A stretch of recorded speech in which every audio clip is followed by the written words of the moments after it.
precisamos é que, de facto, da parte do próprio Ministério da Agricultura, de facto, assuma a defesa dos produtores locais, mas isto não vejo que nos próximos tempos isso seja possível. Os agricultores não conseguem ter uma conversa para denunciar as dificuldades e os problemas que ocorrem por cá. O Sr. Ministro não pode pagar esta fatura. Há hierarquias locais que também deveriam diligenciar nesse sentido. Eu sou daqueles, porque já fui administrador municipal, entendo que a agricultura só irá avante desde que tenha administradores municipais entusiastas da agricultura. O administrador municipal não se preocupar com a agricultura, não acompanhar os problemas da agricultura, dificilmente poderemos ter uma agricultura que seja. Sr. António Cunha, relativamente a outro assunto que tem que ver com a questão do crédito, dizer-lhe que existe uma linha de crédito de 120 milhões de dólares disponibilizada pelo Exim Bank dos Estados Unidos da América e é gerida em Angola por 4 bancos angolanos, o BAI, BESA, BFA e BPC. Se tivesse de recorrer a esta linha de crédito, que tipo de produtos solicitaria aos Estados Unidos da América? Será que já terá ouvido falar nesta linha de crédito de 120 milhões de dólares disponibilizada pelo Exim Bank dos Estados Unidos aos empresários angolanos? O meu entendimento, e mantendo-se as atuais circunstâncias, pedir financiamento bancário para a agricultura e ter que repor o dinheiro é impraticável. Por um lado, porque a população habituou-se de uma forma negativa a receber sem retorno. E para isso, e para que para o efeito das linhas de crédito que a própria Câmara de Comércio possa instituir, é preciso ter uma precaução muito grande. Porque há a ausência do espírito empresarial da parte dos produtores, há a ausência da percepção das entidades bancárias, porque nenhum banco, daquilo que eu tenho conhecimento, está habilitada para poder fazer a avaliação profunda de um projeto de crédito agrícola. Porque lidar com números e com estatísticas não é lidar com a realidade. Eu sou daqueles que pensam que pedir crédito bancário para a agricultura só se for para não pagar. E o elan positivo que possa vir da Câmara de Comércio em tender a apoiar a agricultura deve ser cuidadosamente analisado para não resultar em lucro. Exatamente. Sr. António, também dizer que em novembro está prevista a chegada, já no próximo mês, dentro de dias, chegada a Angola de uma delegação empresarial norte-americana para investir nos setores de agricultura e construção. Se tivesse que fazer parcerias para um negócio, que tipo de parcerias faria com esses empresários norte-americanos no seu setor, no caso, agricultura? Fico gratificado a tomar conhecimento dessas diligências que a própria Câmara de Comércio tem vindo a desenvolver e que eu tenho conhecido. Porém, é necessário ver que os produtores locais, tirando da titularidade de direito dos solos, pouco mais temos. Especificamente, nós temos dificuldades no abastecimento de todos os inputs para a agricultura, nós temos dificuldade de aquisição de sementes, nós temos dificuldade de aquisição de fertilizantes, de pesticidas, tudo isso, enfim. Inclusive, eu sou um bocado crítico que o próprio Ministério da Agricultura poderia desenvolver o aproveitamento de alguns excessos artesanais para efeitos de enriquecimento de solos, porque os nossos solos são acres, são franco-arenosos, temos uma elevada temperatura e cai na maior parte das plantas.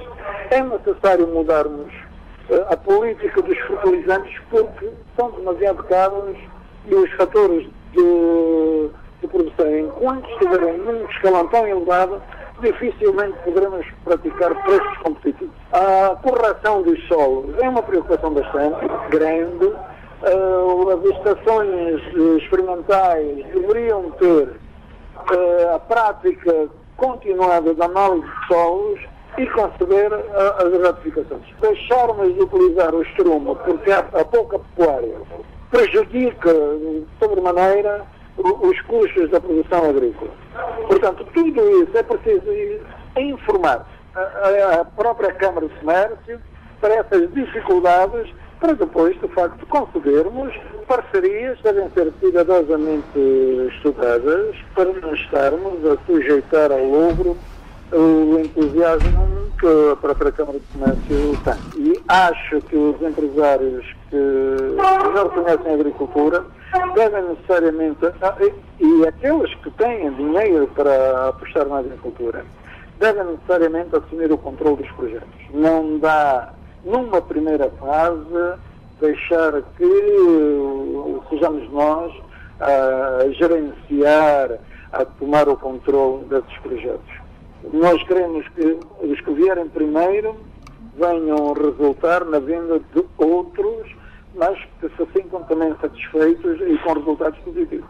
Sr. António, muito obrigado pela sua entrevista e esta apresentação daquilo que são as dificuldades do empresariado do setor da agricultura em Cabinda. Agradecer a sua disponibilidade e caso haja alguma coisa que não lhe tenhamos perguntado e queira partilhar com os ouvintes, está à vontade. Com certeza, muito obrigado. Disponham também. Muito obrigado pela amabilidade.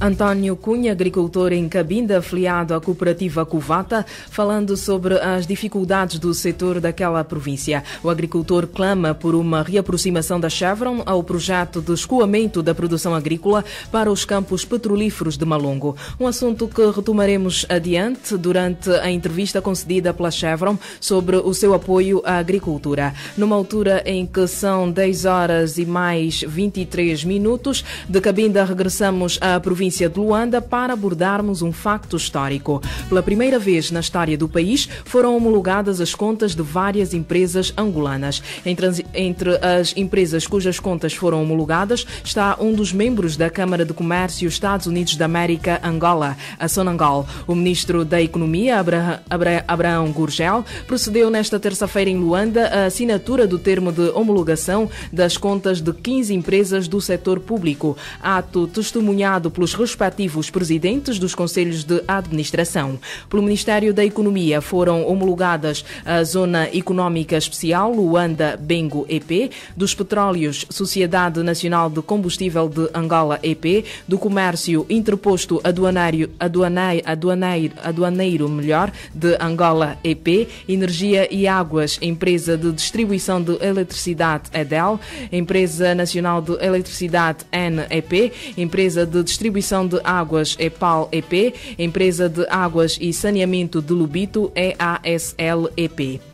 Pelo Ministério dos Transportes, os setores de Caminhos de Ferro de Moçambique EP, de Luanda EP e de Benguela EP e a Empresa Portuária de Cabinda EP, enquanto pelo Ministério da Comunicação Social, a Televisão Pública de Angola, Edições Novembro e Rádio Nacional de Angola e no Ministério da Geologia e Minas, a Ferrangol. Em entrevista ao ZAC Magazine, o Ministro das Finanças, Carlos Alberto Lopes, referiu que o Estado vai procurar exigir mais das empresas cujas contas não foram homologadas. O balanço é positivo, porque o mérito desta cerimônia de homologação de contas das empresas públicas marca uma viragem no controle que o Estado exerce sobre as empresas públicas, por um lado, e, por outro lado, responsabiliza os gestores. Este é um processo que encerra em si toda a transparência que é devida e com este ato a população também fica a saber a forma como os capitais do Estado estão sendo geridos pelas empresas públicas. Que processos é que serão utilizados para o cumprimento das estratégias traçadas? Vamos conjugar sinergias entre os diferentes departamentos ministeriais que atuam neste domínio, em conjunto com os gestores das empresas públicas, para que de facto se altere o quadro daquelas empresas que ainda não atingiram as performances necessárias e que por este facto os seus relatórios de contas não foram homologados hoje. A entrevista do Ministro das Finanças, Carlos Alberto Lopes, concedida ao ZAC Magazine. Das 60 empresas públicas que apresentaram contas, apenas 15 viram as suas contas a serem homologadas. Para o economista Carlos Rosado de Carvalho, a homologação das contas das empresas públicas é um facto histórico que marca o início do controle das contas das empresas públicas por parte do Estado. O que nós estamos em presença é do controlo do descontrolo. E, portanto, só aquilo que for feito no futuro é que poderá mudar a atual situação, que é efetivamente muito má. Mas este corte, digamos assim, esta data de corte, esta cerimónia, pode ser muito importante para o futuro, e desse ponto de vista é uma cerimónia histórica, sem dúvida nenhuma, mas agora eu diria que começam as coisas. É agora que pode começar do controlo, do descontrolo, passar a haver um controlo das empresas públicas que até o momento não existe. Economista Carlos Rosado de Carvalho. Por seu turno, o Ministro da Economia, Abraão Gurgel, explicou os próximos passos para melhorar a prestação de contas por parte das empresas públicas. Este ato se reveste de algum simbolismo e constitui um marco no processo de prestação de contas das empresas públicas em Angola. Este simbolismo se traduz também na vontade do nosso Executivo de acrescer transparência no processo de governação pública, em sentido lato, e na busca incessante de boas práticas de gestão e governação corporativa. Independentemente dos esforços que as empresas públicas, que com frequência estão a trabalhar ainda em condições precárias, em muitos casos, independentemente desse esforço, não queria deixar de mencionar que as empresas públicas estão há muito a acumular problemas que reclamam solução de difícil implementação a curto prazo. Há problemas ao nível da situação jurídica e regulamentar, cuja solução adequada pode exigir mudanças institucionais complexas e alterações na legislação atualmente vigente. No que se refere particularmente aos demonstrativos contábeis e financeiros, há que reconhecer a grande dificuldade de organização dos registros e informações confiáveis, nomeadamente pela carência de profissionais de contabilidade e de gestão financeira. Essas e outras falhas contabilísticas tornam também quase impossível a tarefa do setor empresarial público de elaborar contas consolidadas e dificultam sobremaneira a consequente visão compreensiva da situação real do setor empresarial público, com as respectivas tomadas de decisão em relação a ativos, passivos, capitais e fluxos financeiros. Como resultado dessas deficiências e mesmo de baixos índices de prestação de contas, encontramos muitas empresas com escusas de opinião e opiniões da auditoria com significativas limitações de âmbito, reservas por desacordo e ênfase, nomeadamente no que se refere às deficiências ao nível do controlo entre sistemas de informação e respectiva conciliação com a contabilidade. Diante de todos esses obstáculos a serem superados e novos e melhores objetivos a serem perseguidos, as perspectivas que temos pela frente envolvem grandes desafios, num esforço conjunto de reestruturação do setor empresarial público a ser feito pelo Ministério da Economia em conjunto com o ISEP e com os setores e as administrações das empresas públicas. Aproveito esta oportunidade para destacar alguns pontos que me parecem mais relevantes. Vale, assim, destacar os seguintes aspectos. Em primeiro lugar, a implementação de medidas de reestruturação do setor empresarial público. Em segundo lugar, a necessidade de legislação sobre consolidação de contas. Em terceiro lugar, a necessidade de aprovação do novo pacote legislativo do setor empresarial público, com elevado impacto para o acréscimo de transparência das contas públicas. Em quarto lugar, a necessidade de otimizar os apoios financeiros prestados pelo Estado na forma de subsídios operacionais e subsídios a preços. Em quinto lugar, o maior apoio para o desenvolvimento do capital humano do setor empresarial público.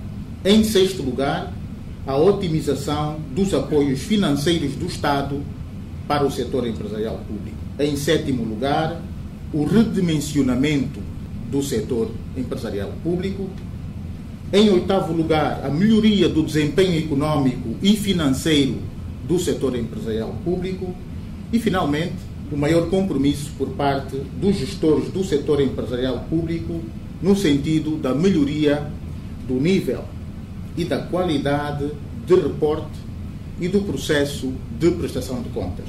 Para que tudo isso seja possível, há o pressuposto de um decisivo compromisso do Executivo que se traduzirá no apoio às medidas recomendadas e que contará com o empenho e a ação decisiva do Ministério da Economia.